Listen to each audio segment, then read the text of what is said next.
What's going on, guys? Today I have a plan for a project that I didn't actually have planned to come out until much later in this series, but I gotta break it out so that I can do it for today's build because I totally screwed up the project that I was gonna do for today. I accidentally made a cut in a completely the wrong direction and filled the wrong pieces, and I didn't realize until this morning, so I had to scrap that project. Which means that I've taken all these pieces out of storage for today. So these pieces are leftover from my 1x1 cross cube. Now I really love that puzzle and I wanted to make another one because I was going to send one to GL Cuba and I also wanted one for myself.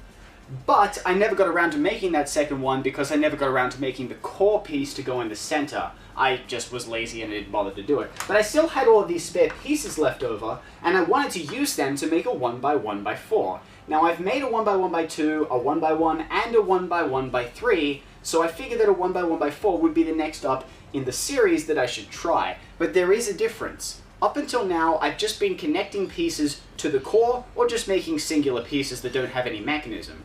So I have to figure out a way to get 4 pieces to stay together and turn on one axis. And there's one more hiccup in this as well. I don't actually have a core cubie to base this whole mechanism on, so I only have 4 centerpieces, and I have to figure out a way to get them all to connect with each other, and I only have cubing hardware to do it. I don't have any long bolts or any screws or any like skewers or anything that I can make the mechanism out of. I don't imagine it's going to be that difficult, but I kind of want to preserve the quality that the previous ones had. So this is going to be a bit of a weird build, but we'll see how it goes. Let's get started. Because all of the pieces were already filled, it was time to jump straight into the sanding. So I took all the pieces over to my belt sander and I sanded them all down into rough cubes. After I was finished with that, I rounded off all of the edges and rubbed all the pieces down with Scotch-Brite. It was now time to figure out a way of connecting them all together. I decided the best way to go about doing this was to use a core that I already had, so I trimmed it down so that it would fit inside 2 of the cubies directly in the center.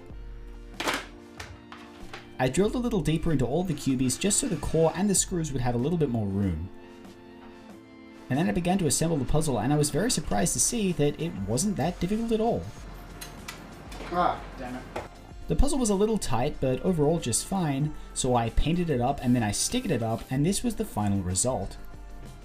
I'm not overly sold with how this puzzle looks or how this puzzle turns. I think I could make it better, but overall I'm pretty happy with what I managed to do in the space of a couple of hours. I think I'm going to have to revisit this puzzle at a later time and try and make it a lot better than I did in this video. I'd also like to figure out a modular solution so that I could make 1x1x n puzzles of any length I can imagine. But anyways, I hope you guys liked this video just as much as I did. Thank you guys for watching, and I'll see you all next time.